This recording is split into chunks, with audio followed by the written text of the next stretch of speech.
Gravação iniciada, presidente. Gravação iniciada também. Item 75, recorrente Fazenda interessada em empresa de transporte CPT. Doutora Tatiana. Aires Barreto, não, Aires Barreto é escritório. Deixa eu ver o nome do advogado aqui. Doutor Sérgio, parece. Não está na pasta, doutora Vanessa. Tatiana.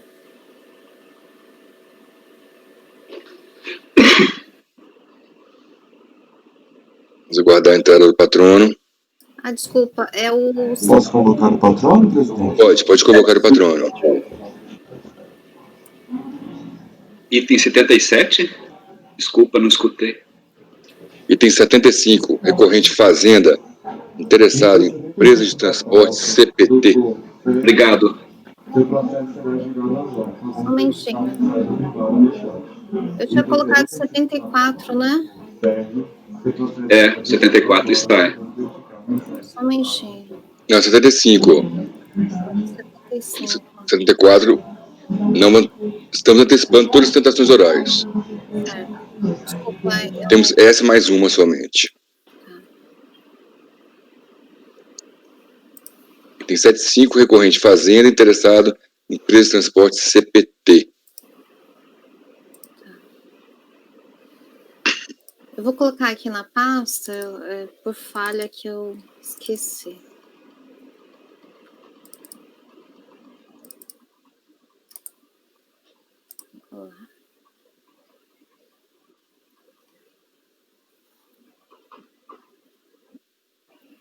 Pronto, é empresa de transporte, tá?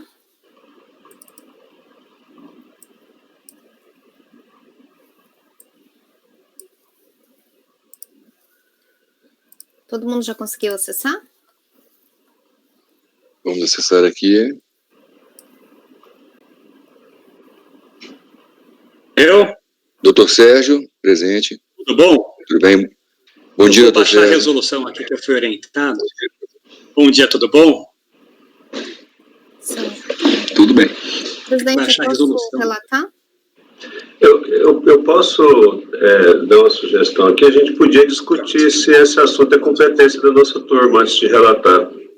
Porque eu tenho a impressão que não foi estendida essa competência para a terceira sessão. Acho que todo de RPJ foi estendido, não foi não? Qualquer assunto? Para mim era só penalidades, decadência e prescrição. Posso ter entendido errado a portaria. Parece que está na portaria, sim. Tem que ver a portaria. Qualquer assunto não foi qualquer assunto, presidente. Não, tem que ver a portaria, né? Vamos ver a portaria? A portaria fala em penalidades. Da portaria. Doutor Andrade, o senhor tem o número da portaria para me ajudar a achá-la? O doutor Rodrigo tem. Não, tudo bem, eu acho. É portaria 15.081, de 24 de junho de 2020. Isso. Eu fico com 4 telas abertas. É decadência, prescrição, penalidades, multa isolada, penalidades, multa agravada, penalidades, multa de ofício, penalidade, multa por atraso na entrega de declaração, penalidade diverso, acréscimos legais, juros de mora, preliminar, nulidade, responsabilidade tributária, simples exclusão e simples nacional exclusão. Como é que então, eu acho que não está incluído na nossa... Não, peraí, só um minutinho. Como é que fala de acréscimos legais, juros de mora? Acréscimos legais / juros de mora. Está no anexo único dessa portaria. E aqui, Andrada, o que está se discutindo a diferença IPC-BTNF, você não acha que se enquadraria aqui? Aqui está discutindo a falta de adição ao lucro líquido do lucro inflacionário. Mas assim, é questão de lançamento do principal, né? O lançamento foi lançado imposto de renda, multa e juros. O que está em discussão não é nem a multa nem os juros, é tudo, é o principal, na minha opinião. Se foi correto ou não a adição, a falta de adição do lucro inflacionário ao lucro líquido. É que aqui para mim estava discutindo a correção complementar, né? Sobre a parcela do saldo lucro inflacionário, por isso que eu fiquei... Que eu acredito que seja originária do lucro inflacionário, né? Antes. Bom, o doutor Luiz entende bem esse assunto, se ele quiser nos ajudar. Doutor Luiz, pode nos ajudar?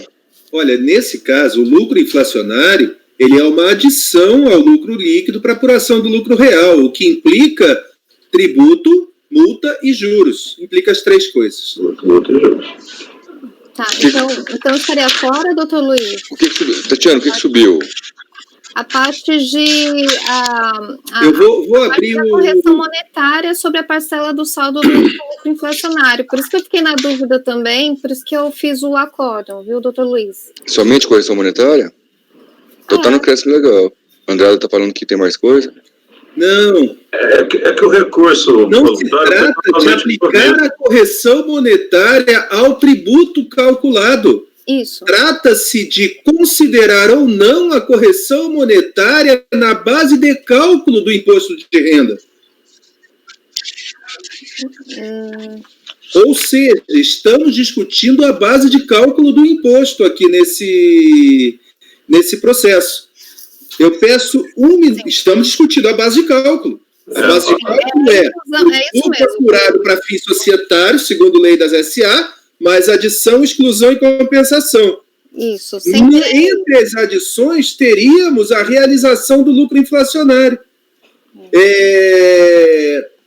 Entre as exclusões, perdão, né, a diferença IPC-BTNF, não é adição, você não tributa essa informação num determinado momento, tributa depois, ao longo de 5 anos. Me permitam olhar o recurso, que aí eu consigo ver... O recurso especial da Fazenda Nacional pede, o recurso nacional especial da Fazenda Nacional, pelo menos no pedido, no final, pede o provimento integral do recurso para restabelecer o lançamento integral, e que foi cancelado pela recorrida. Então, a gente faz o seguinte, deu o relatório, o patrono faz a defesa, hoje melhor a gente... Acho que é melhor aguardar, né? Acho que a análise dos conselheiros, porque realmente, assim... Perguntando para a doutora Tatiana, se o patrono tem alguma defesa em relação a isso, ou preparou uma coisa em relação à competência? A competência, especificamente, não, porque também, assim como a ministro relatório, no meu entendimento, ele versa sobre a diferença da correção mesmo. Foi isso que impactou a cobrança. Estou até voltando aqui, pegando o início do auto-inflação, mas foi a impressão que eu fiquei. Presidente, é o seguinte... Não, auto-inflação... A equipe que fez a preparação dos lotes não tem o conhecimento dos conselheiros, são administrativos. Eles pegam pelas alegações de recurso. Monetária e acharam que era acréscimos legais, correção monetária é o tributo devido. Assim, nós temos uma tabela para o Mofagini. Se esse valor entra na base de cálculo do tributo. Presidente, o doutor Luiz e o doutor Andrade têm razão, porque a discussão é se a correção monetária pode ser adicionada ou não. Então, é da base de cálculo mesmo do IR, é que eu já fui ver correção monetária e eu fiquei na dúvida mesmo, acabei fazendo o acordo. Porque cada assunto tem uma alegação de recurso. O Monfardini, que trabalha com a gente, que ele fez uma triagem pelas alegações. E as alegações não dizem tudo, obviamente. E, presidente, eu vou colocar até um ponto aqui para a turma, dar uma pensada, porque o que acontece, né? Eu recebi as horas certinhas, entendeu? Desse processo. Então, eu pautei tudo, mas assim... Então, a proposta é resolução de incompetência, é isso? E vencida a conselheira relatora que apresentou voto. Mas aí eu vou passar para o patrono também, se for proposta de resolução, tem que passar para o patrono. Sem dúvida, acho que tem que ler o relatório, tem que ter a sustentação oral, tem que ter a discussão, e o colegiado é soberano em definir se tem competência ou não, e entendo como vai jogar. Sim, acho que é melhor. Exatamente. Então, doutora Tatiana, pode fazer a leitura do relatório, logo após o patrono faz a sustentação oral. Isso, acho que é melhor. Obrigada, pessoal. Trata-se de recurso especial interposto pela Fazenda Nacional contra acórdão 402.00521, da segunda turma ordinária da quarta Câmara da primeira sessão de julgamento, que por unanimidade de votos deu provimento ao recurso voluntário, consignando a seguinte ementa. A parcela do saldo de lucro inflacionário acumulado em 31/12/89, a correção complementar deve ser reduzida pela realização oferecida à tributação no ano calendário de 90, pois esta realização não mais se constituiria em adição a partir do ano calendário de 91, conforme literal disposição do caput do artigo 40 do Decreto 332, de 91. A Fazenda Nacional interpôs recurso especial contra o acórdão, trazendo, entre outros, que a leitura que se deve fazer do artigo 40 do Decreto 332 de 91 é no sentido da obrigatoriedade do reconhecimento da diferença IPC-BTNF sobre a totalidade do lucro inflacionário, remanescente em 31/12/89, incluindo, pois, a parcela que foi realizada em 31/12/90.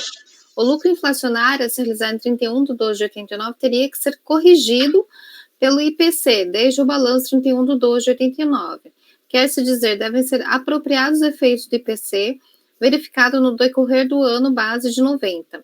Não há como dispensar a correção monetária verificada no decorrer do ano de 90, ano em que houve efetivamente incidência do IPC, índice cujo reconhecimento fora determinado retroativamente pelo simples fato de esse valor via a constituir adição somente a partir do período base de 91. Em despachos florestais, foi dado seguimento ao recurso especial interposto pela Fazenda. Contra-razões foram apresentadas pelo sujeito passivo, trazendo, entre outros, que o recurso pretende ver uniformizada a seu favor a jurisprudência administrativa acerca da incidência da correção monetária complementar mandada adicionar pela Lei 8.200 e artigo 40 do Decreto 332 de 91. Mesmo no caso do contribuinte ter recolhido todo o lucro inflacionário em 31/12/90. A aplicação do IPC pretendida pela Fazenda Nacional é afastada pelo acordo recorrido, não tem cabimento porque a defendente, no período base de 90, realizou 100% do seu lucro inflacionário, e o dispositivo regulamentar comandava a correção suplementar para os valores adicionados a partir do período base de 91. Na verdade, gente, por isso que eu fiz o acordo também, tá? Porque a dúvida aqui é se num período do ano calendário de 91 você teria que corrigir ou não. Então, assim, essa foi a discussão e a adição parece que foi mera consequência, mas é claro que tem uma norma específica que foi dada posteriormente, né, que trouxe uma regra em relação à adição, né, então, assim, por isso que houve a dúvida do contribuinte. E eu fui ver pelo menos os acórdãos anteriores, foi tudo no sentido, né, favorável ao contribuinte, mas realmente resta essa dúvida, tá? Se é correção monetária e se a adição seria mera consequência ou não, tá? Então, esse é o relatório, presidente.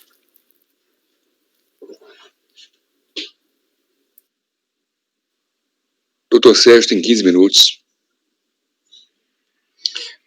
Colega conselho, ilustres conselheiros, bom dia. Na hora que eu entrei, estava me sintonizando, não dei bom dia, mas estendo a todos aí minhas saudações.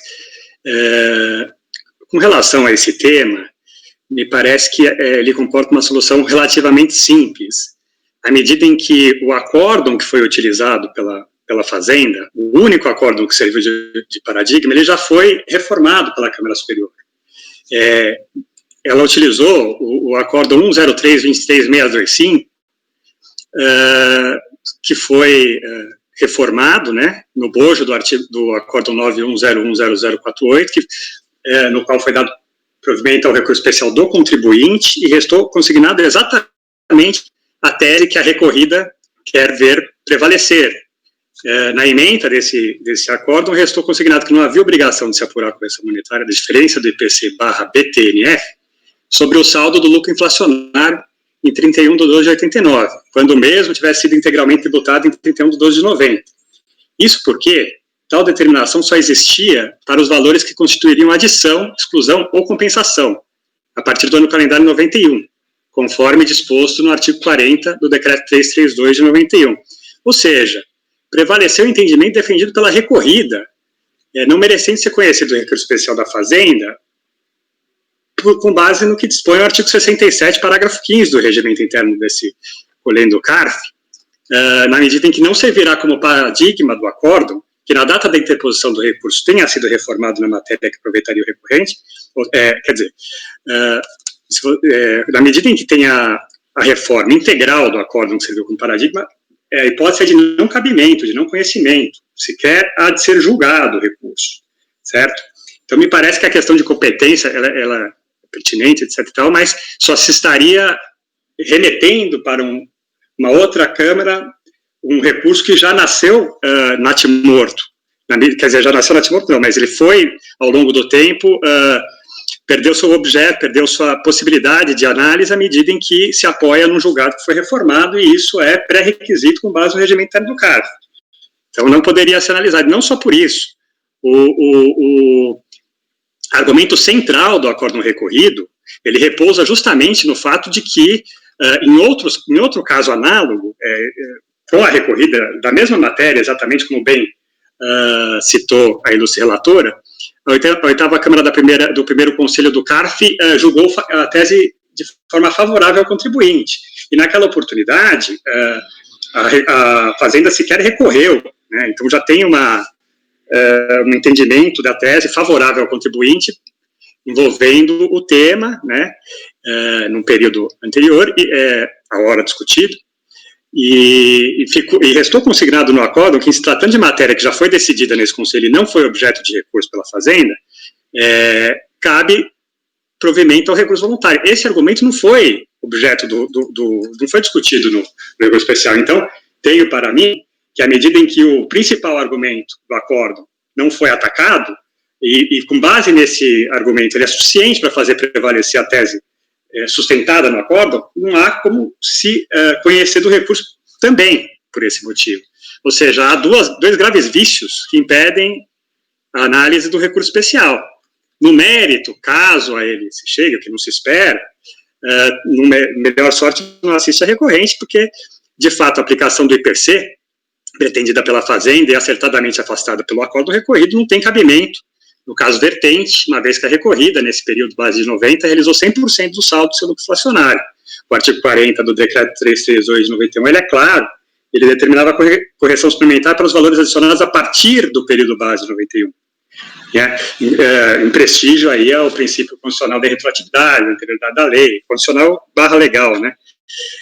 Então, dizer, não há como se aplicar de forma retroativa os efeitos do artigo 40 do decreto 332 de 91 para abarcar o ano base de 90, no qual o lucro inflacionário foi integralmente realizado. Então, por esses aspectos, tenho para mim que não merece conhecimento o recurso da Fazenda. Eu entendo que a competência para isso é dessa ilustre turma, e caso se entenda pelo conhecimento de recurso, no mérito, melhor sorte não assiste, porque a agência, o entendimento, base do artigo 40, no sentido de que não poderia se retroagir para atingir esse lucro, esse ano base de 90. Então, são essas as considerações que eu tenho, e eu agradeço pela atenção. Doutora Tatiana, não houve nenhum pedido de preliminar de incompetência, né? Não houve na ocasião, agora esse recurso antigo, né, e era outro patrono que elaborou, mas assim, independentemente disso, é uma matéria passível de conhecimento de ofício, porque não seguiu aí os requisitos regimentais. Doutor Andrada? A minha sugestão, presidente, é que a gente discuta a competência agora, porque não tendo competência, não tem por que votar na matéria. Isso. Se a gente entender que é competente, aí então, a doutora Tatiana passa a leitura do voto. Então, antes do voto, o doutor Andrada está levantando de ofício a preliminar de incompetência. E isso obsta, obviamente, a qualquer ação nesse processo. Nossa. Então, o doutor Andrada está levantando uma preliminar de incompetência desse colegiado. Na medida em que o que se está discutindo nesse processo é a composição da base de cálculo do RPJ. Eu acho que essa competência não foi transferida para a terceira turma da Câmara Superior. Perfeito. Doutor Luiz Eduardo. Antes de qualquer votação, temos que ter aqui preliminar. uma questão interessante, que é o seguinte, em termos de mérito, eu concordo com o doutor Andrada, mas vejam uma coisa interessante, eu fiquei olhando enquanto o patrono fazia a sustentação oral, né? Nós não precisamos entrar nesse mérito, me parece. Olhem que coisa interessante, o recurso especial da Fazenda Nacional foi protocolizado no CARF, aqui eu estou vendo o recebimento, senhora Maristela de Souza Rodrigues recebe, chefe de equipe da 4ª Câmara da primeira sessão, em 31 de maio de 2011. 31 de maio de 2011, apresentando como paradigma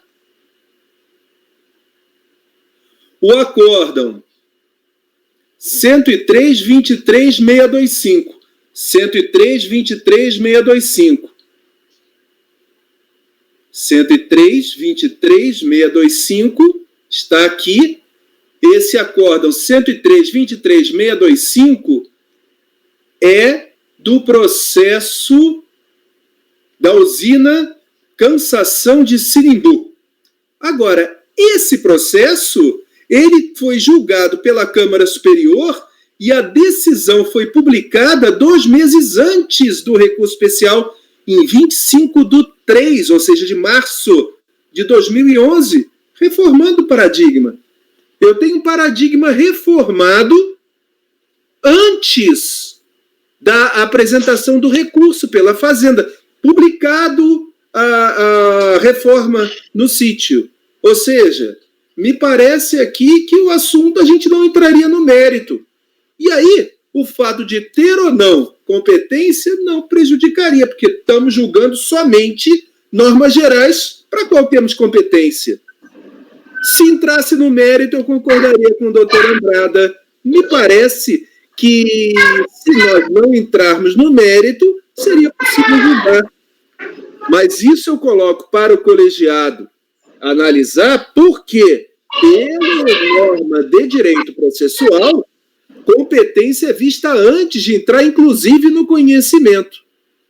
Então, passei para o colegiado essa questão. Presidente, o senhor permite que a gente discuta essa questão antes de eu proferir meu voto com relação à competência? Perfeitamente. Eu queria ouvir dos colegas se vocês... Vamos abrir o debate, então. Concordam com essa colocação que eu fiz. Então, eu estou encaminhando por acompanhar o doutor Andrada na competência, salvo se nós fôssemos julgar somente o conhecimento. Me parece ser uma coisa... Me pareceu básica aqui. Eu queria até que vocês cotejassem os autos, ver se eu estou cometendo algum equívoco na análise da admissibilidade, mas me pareceu uma coisa tão simples. Paradigma reformado antes do recurso. O recurso foi em O 2000. doutor Andrada, ele está pedindo a palavra, mas eu concordo com o Luiz, mas tem um probleminha. A gente vai discutir competência... Mas mérito, né? Abrir se passar pelo mérito, se passar pelo conhecimento, a gente entra. Incompetente. Pô, você é incompetente, como é que discutir com mérito? Como é que discutir competência? É verdade. Aí há uma... O senhor tem razão, a regra de direito... Eu quis aqui pensar no princípio da eficiência. Agora, se a gente decidir pela competência, sim. O princípio de segurança jurídica, que é o princípio do juiz natural.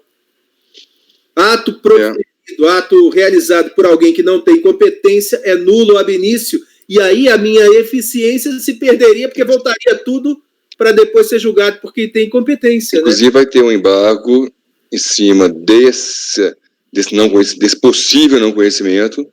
Tentei incompetência. Eu me declaro incompetente para julgar. Enquanto eu não estiver na primeira sessão, eu não posso falar de base de cálculo. Porque aqui o que está sendo julgado é a base de cálculo. O que ele adicionou em 90, porque ele considerou o que ele considerou em 90 que foi um índice inflacionário diferente do oficial, que depois a Justiça mandou aplicar, e aí a Receita diz para você aplicar de pouco em pouquinho. né? Ele aplicou tudo antes. Isso é claramente discussão da base de cálculo do tributo. Doutor Andrade está pedindo a palavra. Não, a questão, eu também não tenho dúvida quanto à competência material, não. Agora, diante do não conhecimento tão flagrante, se ninguém levantar, eu acho que ninguém vai alegar nulidade, mas, assim, seria uma questão de eficiência, uma questão de economia processual. Eu abro, nesse sentido, se todos concordarem, eu abro mão de levantar a incompetência. Eu entendo que o processo ele é de um valor relativamente bem pequeno, o não conhecimento é flagrante, né? Qualquer turma do CARF reconheceria o não conhecimento. Então eu abriria mão de levantar. Se ninguém levantar, eu não vejo problema nenhum. A doutora Tatiana, deixa eu ver aqui, ela não leu o voto ainda, então não sei se ela está conhecendo ou não. Eu mudei aqui meu voto, presidente, porque realmente o recurso especial da Fazenda é de 30 de maio de 2011. E como bem trouxe o patrono e o doutor Luiz, o 9101000841, que foi julgado pela primeira turma, o acordo é de 25/3/2011, né?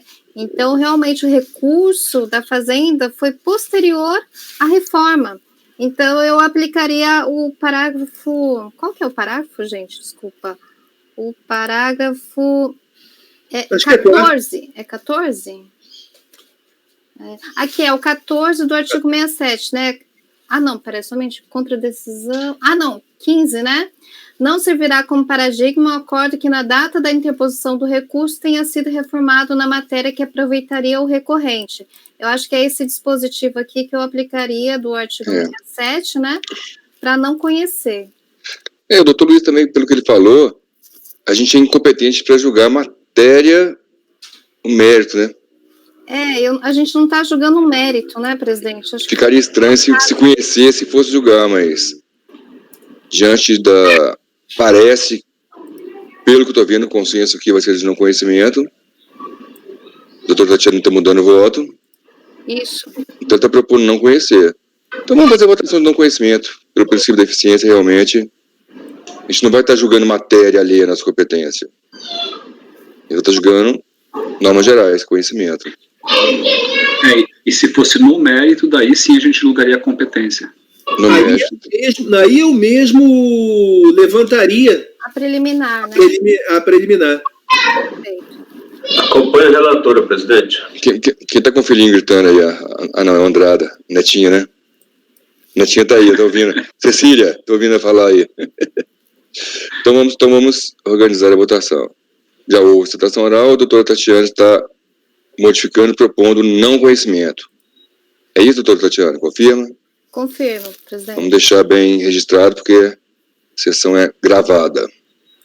Doutora Andrada, a doutora Tatiana não conheceu. Acompanhe a relatora. Doutor Luiz. Acompanhe a relatora no não conhecimento. Doutor Valcia. Com a relatora pelo não conhecimento. Doutor Jorge.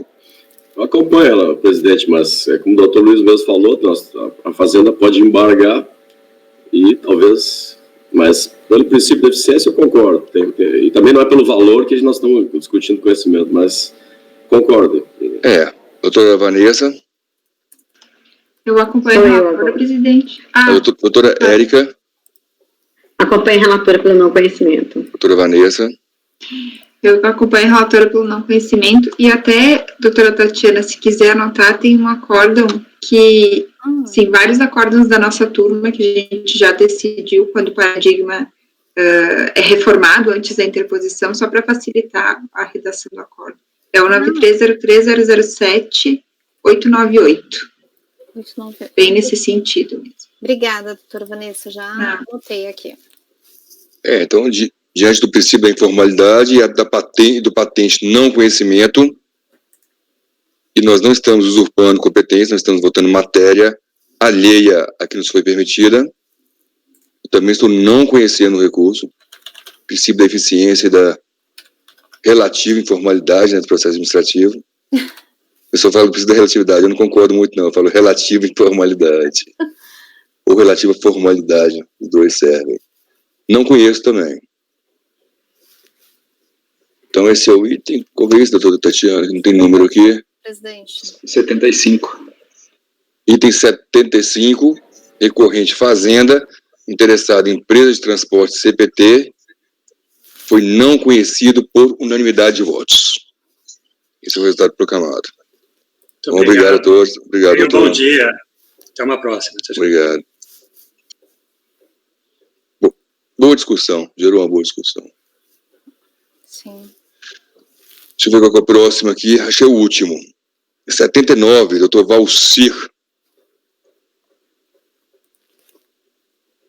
Recorrente, Companhia Melhoramentos Norte do Paraná. Interessado, Fazenda. Doutor Valcir. Teremos sustentação oral. Vou pedir ao Fabimar que chame para a sala o patrono. Terei convocado um patrono, presidente.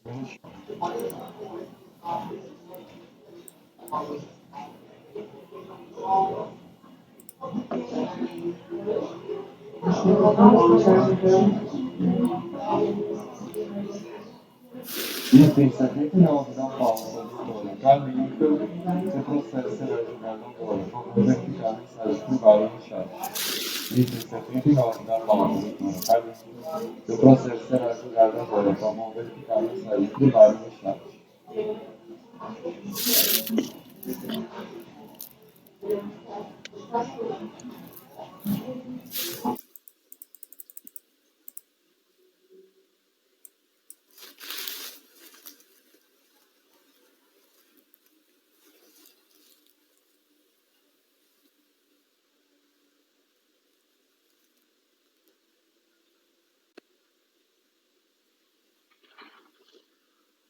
Doutora Kalinka, é isso?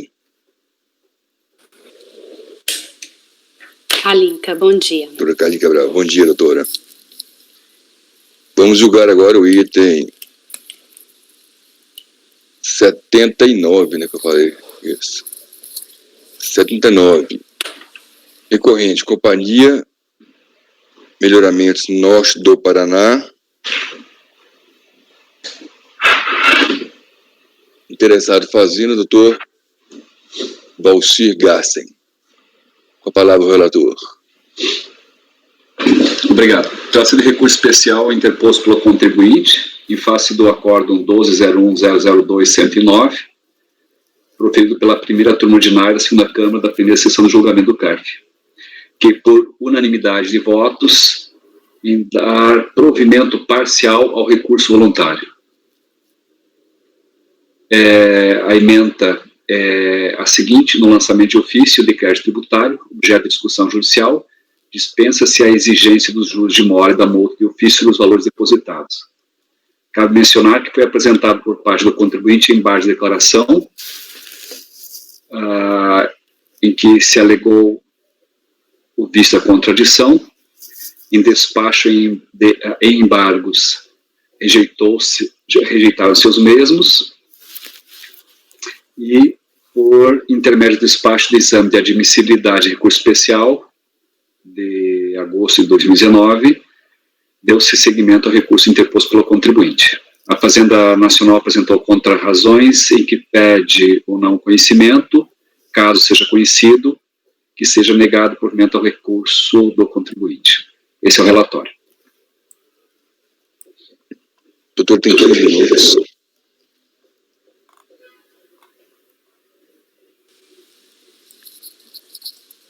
Bom dia, senhores conselheiros, agradeço o relatório, vou direto ao ponto, né? Trata-se então de auto de infração com exigência de CSLL do ano calendário 97, em que foi exigido imposto, multa e juros, sob o fundamento de que, embora a recorrente tenha declarado em DCTF e constituído o débito na condição de exigibilidade suspensa, não foi comprovada a realização de depósitos judiciais. Esse é o fundamento do auto de infração. A comprovação desses depósitos judiciais foi uma questão superada nos autos através de diligências, e que eles foram considerados integrais e tempestivos, As folhas 652 e 653 é um exemplo dessa consideração. De forma que aqueles motivos iniciais para a lavratura do auto de infração não subsistiram após essa verificação, ou seja, o lançamento acabou perdendo o seu objeto. Apesar de tal fato ter sido reconhecido na própria decisão recorrida, o lançamento foi parcialmente mantido, tendo sido dispensado apenas a multa e os juros, tá? Bom, diante disso, o recurso especial aborda as divergências jurisprudenciais com relação a 2 pontos. Os efeitos da existência de depósito do montante integral em relação ao lançamento para débitos originalmente constituídos em DCTF. E 2, a aplicação obrigatória dos precedentes dos tribunais superiores nos termos do artigo 62 do regimento interno deste Conselho. O caso em análise, ele é de aplicação didática do repetitivo do STJ, o recurso especial número 140.956 de São Paulo, e da jurisprudência do CARF, no mesmo sentido, pois o lançamento ele foi constituído com a cobrança de principal, multa e juros, e supervenientemente restaram comprovados os depósitos judiciais, causa suspensiva da exigibilidade que afasta os atos de cobrança nos termos dessa jurisprudência. Não se trata aqui, então, só para fazer uma diferenciação básica, né, muito tratada na jurisprudência do CARF, não se trata aqui de um lançamento para evitar a decadência, porque ele partiu da premissa que não havia suspensão de exigibilidade. É um lançamento, mais uma vez, constituído com cobrança de imposto, multa e juros. Qualquer conclusão contrária a isso, no sentido de manter o lançamento por outro motivo que não aquele constante ou que determinou a sua lavratura, como fez a decisão recorrida, seria alterar os motivos determinantes do ato administrativo, né, o que violaria o 142 do CTN. Bom, um ponto importante para ser observado aqui, já que a Procuradoria pede o não conhecimento do recurso, é que o despacho de admissibilidade inicialmente colocou em dúvida o pré-questionamento da matéria em relação ao cancelamento integral do auto de infração, numa análise superficial do processo, mas ao observar o recurso voluntário, conclui que a matéria foi sim pré-questionada. Isso é o que traz o despacho de admissibilidade. Tal ponto levou a Procuradoria, talvez tenha até induzido ao erro, de alegar a falta de pré-questionamento em suas contrarrazões de forma equivocada, porque o único tópico de defesa no recurso voluntário foi justamente o cancelamento integral do auto de infração.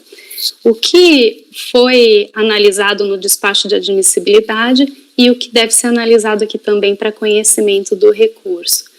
De forma que essa matéria acho que o que aconteceu foi que no recurso voluntário não foi citado o precedente do STJ. Foi pedido o cancelamento integral do auto de infração, mas não foi mencionado o repetitivo do STJ. Então, assim, por ser uma questão de ordem pública, também foi trazido no recurso especial. E é nesse sentido que o recurso especial traz 4 paradigmas, tá? E só 2 deles foram considerados no despacho de admissibilidade, o que é um outro equívoco. Por quê?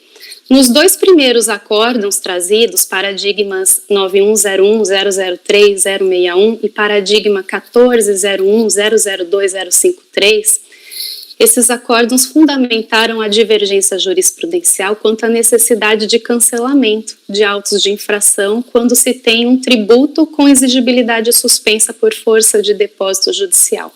Ou seja, esses 2 paradigmas tratam da interpretação de normas gerais do direito tributário. E os 2 últimos paradigmas, 9101-003-473 e 2201-004-562, que foram desconsiderados lá no despacho de admissibilidade, eles dizem respeito à obrigatoriedade de aplicação de precedentes de recurso repetitivo do STJ no âmbito deste Conselho. E, portanto, eles tratam de regras de processo administrativo fiscal.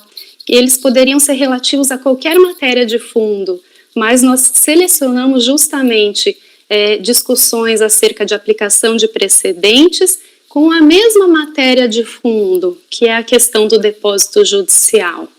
Então, essa questão de ser da mesma matéria, ele só contribui para o deslinde do caso, mas de fato foram trazidos como 2 pontos diferentes no âmbito do recurso especial.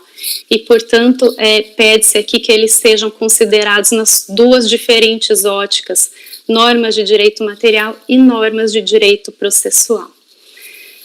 Bom, por fim, e já encerrando, porque essa é uma matéria muito conhecida, né, dos senhores, eu não vou me alongar muito, se esta colenda turma pudesse escolher apenas um dos paradigmas, eu destacaria o acórdão número 9101003473, da Nexans Brasil, também julgado na Câmara Superior, em que a decisão recorrida havia cancelado o auto de infração e essa decisão foi mantida na Câmara Superior por aplicação do recurso repetitivo do STJ, o RESP 1.140.956, justamente porque se tratava de um auto de infração lavrado para exigir imposto, multa e juros, e não um simples lançamento para prevenir a decadência, o que no entendimento da Câmara Superior não estaria abrangido pelo dito recurso especial, né?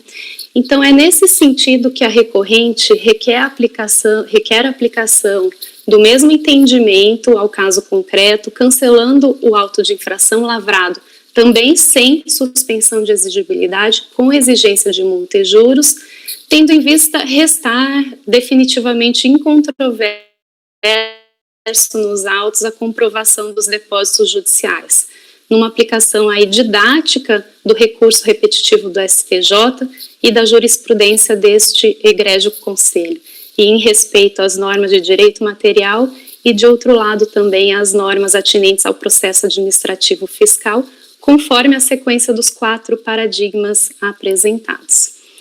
Esse é o pedido e eu fico à disposição para eventuais esclarecimentos, já agradecendo pela atenção dos senhores. Obrigado, doutora. Com a palavra, o relator, doutor Valcir. Os cumprimentos à patrona, doutora Kalinka, fez uma excelente exposição quanto ao conhecimento, o que facilitará, digamos assim, a minha apresentação quanto ao conhecimento. Mas, no caso aqui, diverjo da sua interpretação. Quanto ao conhecimento, o contribuinte alega existir divergência jurisprudencial no que refere à impossibilidade de lavratura de auto-infração quando houver depósito do montante integral, especialmente em face desta questão encontrar-se decidida pela STJ na decisão no RESP 1.140.956. Nesse sentido, já como foi apontado pela patrona, o acórdão 9101.003.061 e o acórdão 1401.002.053.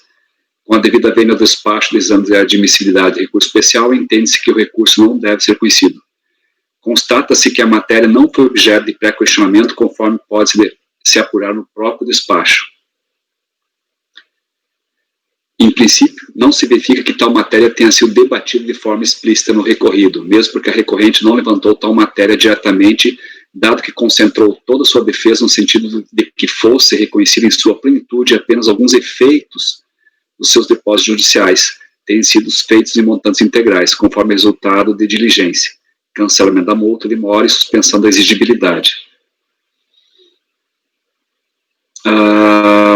Porém, no último parágrafo, o recurso voluntário aduz o cancelamento da auto-infração, mesmo que tenha se dado de forma tímida, sem fundamentação.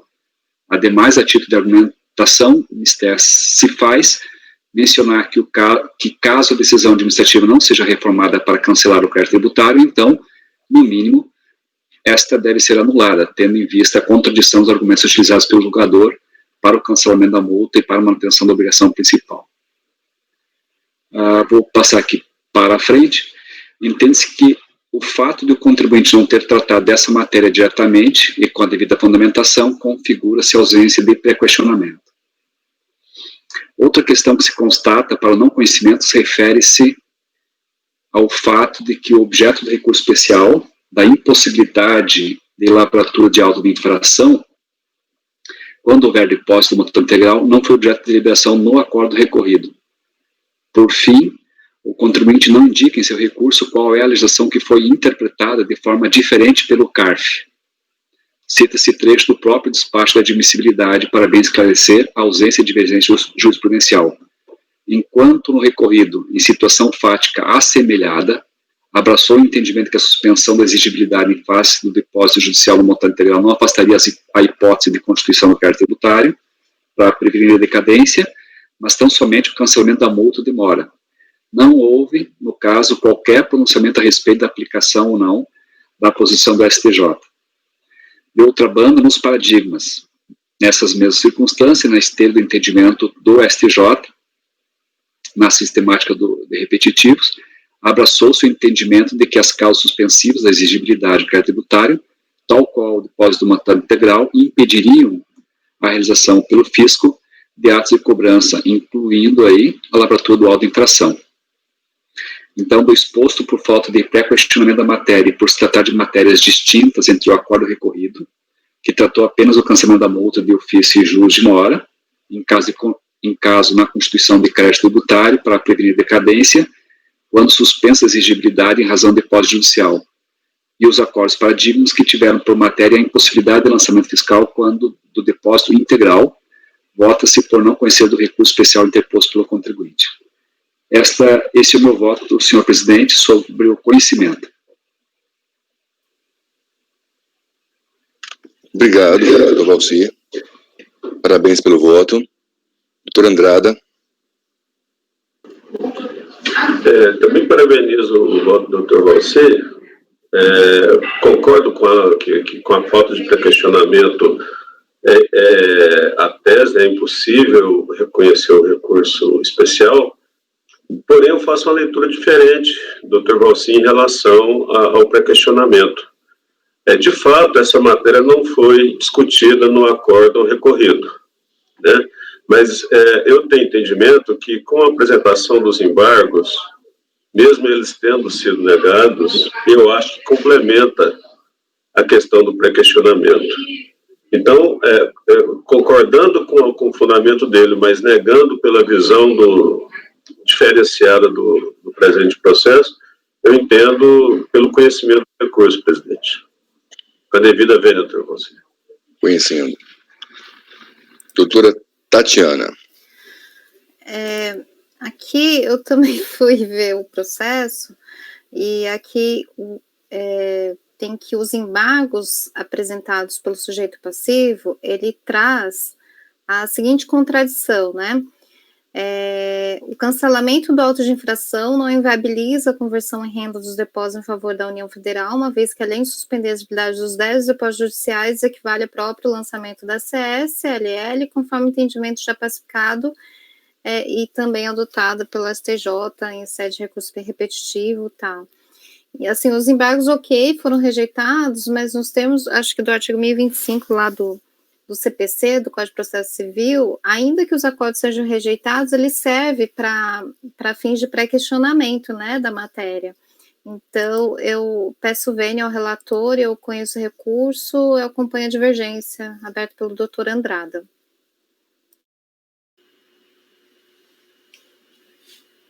Doutor Luiz Eduardo. Presidente, eu gostaria de trazer para a discussão um outro ponto de vista.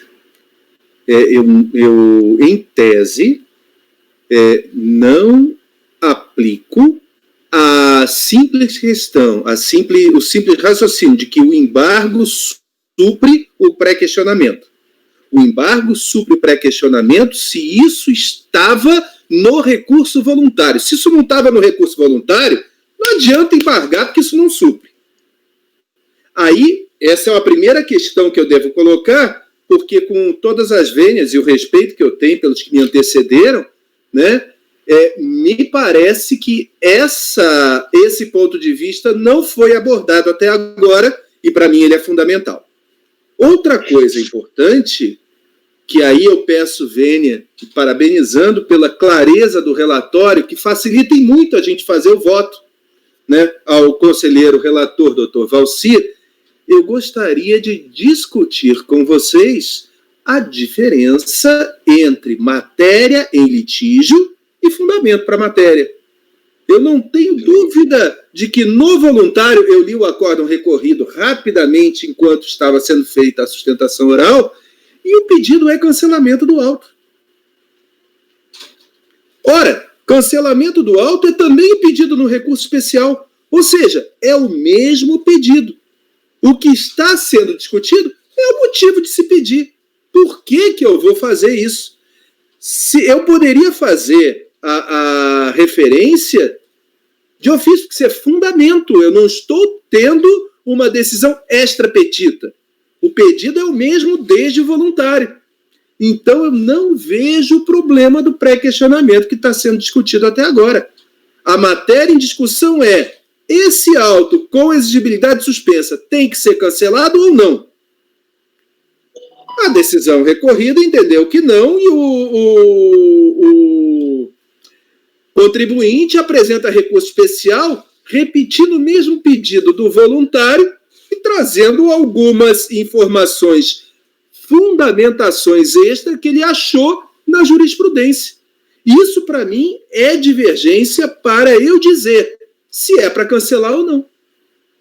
Então, eu com todas as vênias ao relator, eu conheço por esse motivo. Não é a questão do embargo, é a questão do pedido implícito. É como voto, presidente. Conheço. Então, por motivo diferente, mas conhecido o outro. Doutor Jorge. Conheço, presidente, e também concordo com o doutor Luiz que os embargos, eles não acolhimento deles não caracteriza para questionamento. Mas, enfim, eu acompanho pelo conhecimento com os argumentos do doutor Luiz. Doutora Érica.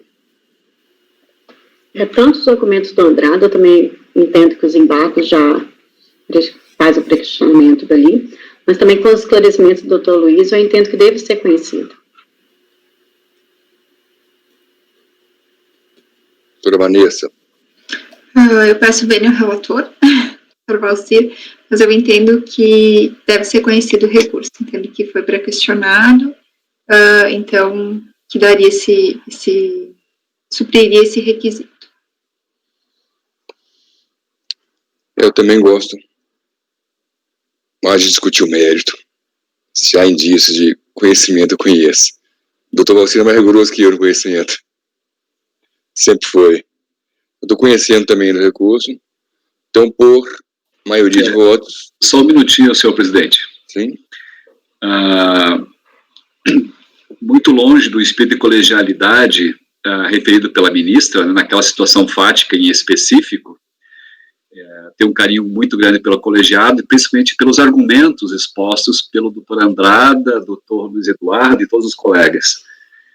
Diante dos argumentos formulados, acredito que é melhor, nesse caso, conhecer. Então, eu mudo meu voto pelo conhecimento, mas principalmente pelos argumentos formulados pelo colegiado. Excelentes argumentos. E há poucos dias atrás eu estava discutindo com um ex-conselheiro, o professor Marcos Valadão, que nós já escrevemos juntos algumas coisas, e falando sobre o meu rigor na questão de conhecimento. E ele disse: ô Valcir, não seja tão rigoroso, é melhor muitas vezes a gente conhecer até para dar uma resposta ao contribuinte em relação àquela questão. Mas eu vou repensar isso no decorrer dos anos, mas eu mantenho ainda o meu rigor, mas nesse caso presente eu então voto pelo conhecimento. Então, o doutor Valcir votou pelo conhecimento, então passa ao mérito. Doutor Luiz pediu para falar. Só uma colocação específica sobre meu grande amigo, doutor Valadão, né? Ele vai além do que eu vou, muito além no conhecimento, tá? E ele tinha uma frase famosa, ele dizia para o resto do colegiado que eu conheço mais do que vocês. Muito bom. A falácia de homem, muito interessante. Conheço mais que os senhores. Mas eu não conheço tanto quanto ele, nem de longe. No meu caso, eu conheço menos que os senhores. Pois bem, ao voto, então. Ao voto. Mérito. A questão refere-se à impossibilidade de lavratura de alta infração quando houver depósito no montante integral, especialmente em face dessa questão encontrar-se decidida pela STJ no RESP 1.140.956. Então, eu faço aqui uma citação do que o contribuinte sustenta em seu recurso, que já conhecemos, principalmente com a intervenção qualificada da patrona doutora Kalinka, mas eu faço um contra-argumento aqui com a devida vênia. Não assiste razão nesse entendimento, pois, de acordo com o artigo 63 do Decreto 9.430, é possível, sim, a constituição do crédito tributário para prevenir a decadência, com acertado afastamento da multa de ofício, obviamente. E cito o dispositivo legal. E o reforço que eu usei para a decidir, eu citei um trecho do acórdão recorrido que bem pontua a questão. À vista do exposto, cabe manter o auto de infração, que foi a forma como o débito foi constituído. Se a autuação fosse cancelada, o débito deixaria de existir, inviabilizando a conversão em renda da União dos Depósitos. Então, nesse sentido, cito também 2 acordos da Câmara Superior, da nossa turma, um de 2015 e um de 2017, e do exposto eu voto por negar provimento a recurso especial interposto pelo contribuinte, mas também sujeitando-se ao entendimento mais atual da nossa turma, se for o caso. Esse é o meu voto, senhor presidente. Doutor Andrada. Só esclarecendo em relação ao conhecimento, eu entendo que os embargos integram o acordo recorrido, desde que, obviamente, a matéria tenha sido levada no recurso voluntário. Esse é o mesmo entendimento do Dr. Luiz, do Dr. Jorge, acho que dos demais colegas. Quanto ao mérito, presidente, eu confesso que se não existem multas nem juros, o depósito existe. O que vai acontecer com esse depósito? Quitar o auto de infração, e obviamente não vai ser quitado por 2 vezes, né, bis in idem. Então, se o débito existe e o depósito existe, um cobra o outro, não tem porquê, não vejo razão, qual o prejuízo que teria o contribuinte de cancelar o lançamento, provavelmente com o intuito de posteriormente pedir inexistência de crédito constituído. Então, eu acompanho o Dr. Valci, com certeza, até no sentido de que esse depósito simplesmente vai cobrir um débito que equivale ao depósito, né? Então, nesse sentido, Dr. Valci, eu te acompanho, parabéns pelo voto.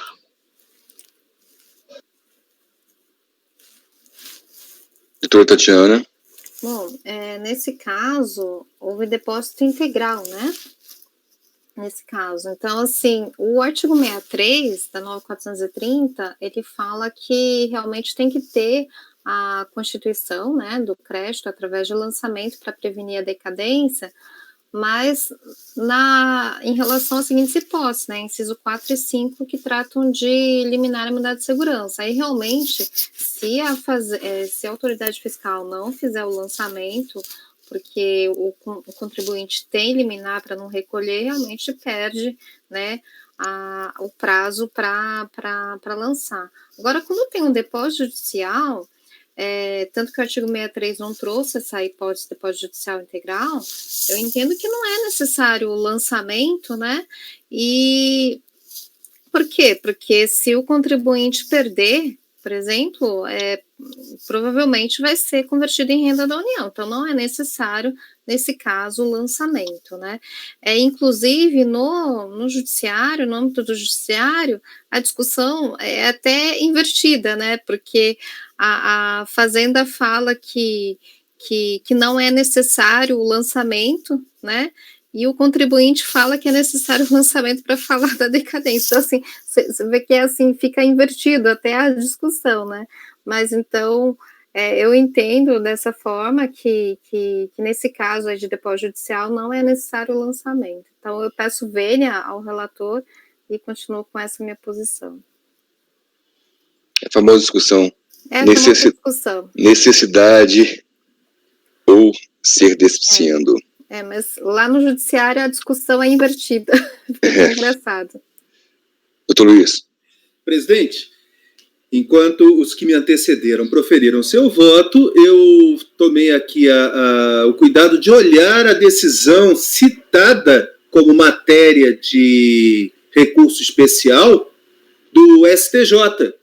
E eu vou ler para os senhores o parágrafo final, que é onde se decide o que está sendo discutido. Diz assim: o depósito do valor do débito impede o ajuizamento de ação executiva até o trânsito em julgado da ação. Consta que foi efetuado o depósito nos autos do mandado de segurança impetrado pela agravante, o qual encontra-se em andamento, de forma que a exigibilidade, não é existência, do crédito do tributo permanece suspensa. Se você suspende, tem que suspender alguma coisa que existe. Suspensa até solução definitiva. Assim sendo, a municipalidade não está autorizada a proceder à cobrança, não é o lançamento, é a cobrança, de tributo cuja legalidade está sendo discutida judicialmente. Destarte, ante a ocorrência de depósito do montante integral do débito exequendo, no bozo da ação anti-exacional proposta em momento anterior ao ajuizamento da execução, a extinção do executivo, não é do lançamento, é do executivo fiscal, é medida que se impõe, porquanto suspensa a exigibilidade, não é a existência, exigibilidade do crédito tributário. Exposites, nega o provimento ao recurso especial. Essa é a finalização do voto que instrui justamente a decisão que foi citada. Eu vou dar o número da decisão aqui para os senhores, para não restar dúvida. Recurso especial 1140.956 de São Paulo, que foi citada pela patrona, doutora Kalinka, na sua sustentação oral do ano de 2009. Feitas essas considerações, eu vou recolocar minha posição, sempre foi a mesma. O que é despiciando não é nulo, porque a autoridade não era incompetente e não houve cerceamento do direito de defesa. Então, parabenizando o relator, eu o acompanho. Doutor Jorge. Acompanho o relator, presidente. Votamos um processo meu na sessão passada, que além dessa matéria se discutiu também a questão dos juros, e foi nesse sentido a minha decisão. Acompanho o doutor Valcir e também parabenizo pelo voto, tanto quanto o conhecimento quanto o mérito. Doutora Érica. Então, aqui nesse caso aqui, o RESP não se aplica, né? Não se aplicaria, né? Ao caso, né? Sim, salvo melhor juízo. Fala de execução, não de lançamento, bem como colocou o doutor Luiz. Eu acompanho o relator. Doutora Vanessa.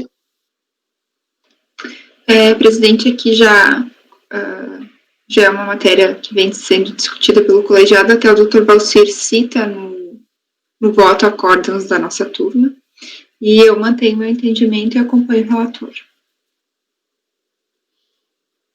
Eu vou... Nem vi se os votos que o Valcir citaram, tem algum meu aí, que eu tenho algumas dezenas de votos nesse sentido. Desde 2009 até hoje, são quase 12 anos. Eu não recordo quem foram os conselheiros relatores aqui. Tem que acho que esse ano não foi relator, presidente, mas participou do julgamento. Não, participou, eu tenho certeza. Desde 2009 eu participei de todos os julgamentos que ficamos, todos, não faltei nenhum. Então eu devo ter participado aí de 10, 12 mil. Presidente, eu fiquei com uma dúvida. Até porque eu participava também da segunda e terceira sessão, aí da primeira sessão de vez em quando. Então aí... Presidente, Sim, doutora Tatiana. assim, o que está, assim, eu fiquei com uma dúvida em relação aos acordos, porque, assim, o que está em discussão é sobre a necessidade ou não de lançamento, né? Os acordos, os dois... Não é bem necessidade ou não, mas quase isso. Aí eu fiquei na dúvida, até, não sei se o Dr. Walsi pode me Não é esclarecer. necessidade, mas a possibilidade. Isso. Aí eu fiquei na dúvida em relação aos dois acordos, porque os dois acordos, ele fala da não aplicação dos juros e multa de mora, né, sobre o valor depositado. Isso, realmente, eu tenho o mesmo entendimento. Mas em relação ao lançamento, eu acho que não é necessário realmente o lançamento. Então, eu fiquei só na dúvida desses dois últimos acordos, o que está em discussão, efetivamente. Desculpa. Esses dois acordos eu citei, obrigado, doutora Tatiana, eu citei porque nos dois acordos manteve-se o lançamento, né, e afastou-se a multa e juros. Se verificarmos, por exemplo, na própria decisão recorrida, no lançamento de ofício de crédito tributário, grave discussão judicial, dispensa a exigência dos juros de mora e da multa de ofício dos valores depositados. Ou seja, seria na mesma esteira da decisão recorrida, sabe? No sentido, sim. Por isso que citei essas duas decisões da nossa turma. Não, entendi. Entendi agora, porque assim, se mantido o lançamento, os juros e a multa, ela estaria excluída sobre aquele valor depositado. Esse é o meu entendimento também.